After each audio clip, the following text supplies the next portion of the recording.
안녕하십니까, 알림이 황희두입니다. 윤석열 대통령은 하다하다 이젠 연말에 농민들까지 폭발하게 만들었습니다. 국가가 여러분 곁에서 늘 함께하겠다. 희망찬 2023년이 되길 기원한다. 그러면서 선물을 보낸 건데 농민들에게 수입 농산물 가공식품 세트를 보냈기 때문입니다. 이에 윤준병 민주당 의원은 페이스북을 통해 외국산 농산물을 연말 선물로 보낸 정신나간 대통령이라고 글을 올렸는데요. 이건 누가 봐도 농민을 먹이려고 한 거나 마찬가지 아닙니까? 호두, 아몬드, 프륜, 피스타치오 이건 미국산이었고 볶음 땅콩, 호박씨는 중국산이었다고 합니다. 그래서 이에 대한 강력한 규탄의 목소리가 나온 거고요. 양곡관리법 개정에 정부 여당은 적극 동참하기나 해라 라고도 비판했죠. 해당 소식을 접한 시민들은 엄청나게 많은 비판의 목소리를 이어가고 있는데요. 능력, 개념, 염치, 책임감, 공감 능력, 감, 생각, 계획, 지속성 아무것도 없다. 오로지 있는 거라곤 친일, 전정부 파헤치기, 야당 탄압, 언론 탄압 이런 거라는 지적까지 이어지고 있고요. 어쩜 저렇게 대통령 주위에 있는 사람들은 죄다 저 모양이냐는 얘기도 나오고 있죠. 이외로도 엄청나게 많은 비판의 댓글들이 이어지고 있는데요. 진짜 섬뜩하다. 윤석열 대통령이나 김건희 씨나 일부러 대부분의 국민들을 열받게 만들려고 저러는 것 같다. 이런 얘기가 나올 수밖에 없는 상황입니다. 이에 황교익 평론가는 농민이 수입 농산물과 경쟁하는 우리 농산물 생산자란 사실을 윤석열 대통령이 모르진 않을 거다. 하지만 이게 대통령의 선물이니 기뻐할 거라고 생각했을 거라는 거죠. 왕이 주는 대로 고맙게 받아먹는 백성 취급을 당하면서 언제까지 윤석열 왕을 모시고 살아야 되냐 라고 꼬집기도 했는데요. 정말 역대급 정부란 말밖에 안 나옵니다. 하는 것마다 사고가 터지지 않습니까? 청년, 노인, 약자, 이젠 농민까지 노골적으로 매기고 있는 상황에 12구 참사 49제엔 불참하고 트리에 점등하러 가더니 이젠 농민에게 수입 농산 가공품을 보내냐 이런 보도까지 나올 정도고요. 12구 참사 49제에는 윤석열 대통령뿐만 아니라 여당, 총리, 행안부 장관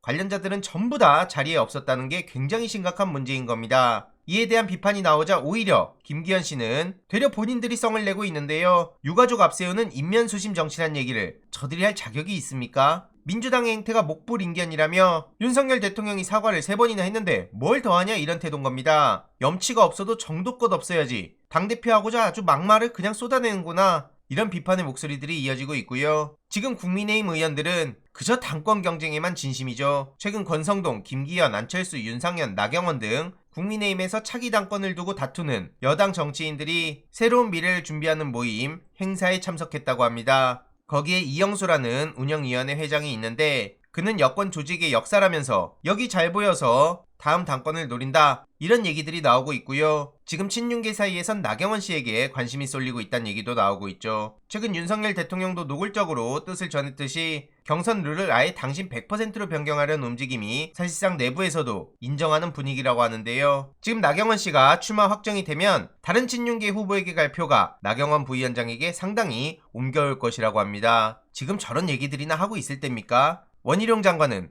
문재인 정부의 통계 조작 의혹이란 얘기를 하면서 국정농단 타령하고 있는데 쇼를 해도 정도껏 해야 되는 거 아닙니까? 당연히 네티즌들의 반응은 싸늘하기만 하고요. 그저 입만 열면 거짓말이고 전 정권 탓이나 하고 정말 최악 중에 최악이란 얘기까지 나오고 있습니다. 게다가 지금 새 질병청장으로 윤석열 대통령의 55년 지기의 아내를 꽂아버린다고 하는데 매번 저렇게 인맥, 지인, 아는 사람, 검사 후배, 학교 후배 이런 사람들을 주위에 꽂아버리니 지겹다는 얘기가 나오고 있고요. 주변 사람들 자리 채워주려고 대통령 됐냐? 이런 비판에도 많은 공감이 이어지고 있습니다. 최근 말씀드렸듯이 본인은 안 하겠다던 캠프 낙하산 오히려 낙하산 부대 수준이라는 보도까지 나올 정도고요. 분명히 본인은 캠프에서 일하던 사람을 공공기관장이나 임원에 내정 안 시킨다 이렇게 얘기를 하더니 아예 낙하산을 투입시켜버린다는 얘기가 나오는 겁니다. 정말 윤로남불이란 말밖에 안 나오죠. 이 모든 상황에 민생이 도대체 어디 있습니까? 그렇게 경제 타령하더니 지금 이게 뭐 하는 겁니까? 오죽하면 지금 야당 대표인 이재명 대표가 소 잃었으면 제발 외양간이라도 고치자. 김진태빨 금융위기 이후 돈맥 경화가 지속되고 있고 건설사 부도까지 이어지며 협력사들도 연쇄 자금난에 처해 있다. 이런 상황에 정부의 늑장 대응이 자금 시장에 큰 충격을 가했고 소는 잃었지만 지금 외양간이라도 제대로 고쳐야 되는 상황 아니냐. 촘촘하고 선제적인 대응책을 마련해달라. 그리고 금융참사에 대해서도 누구 하나 제대로 사과도 안 하고 책임도 안 지고 있는데 이런 모든 행태들이 시장 불신에 기름 부은 거 아니냐.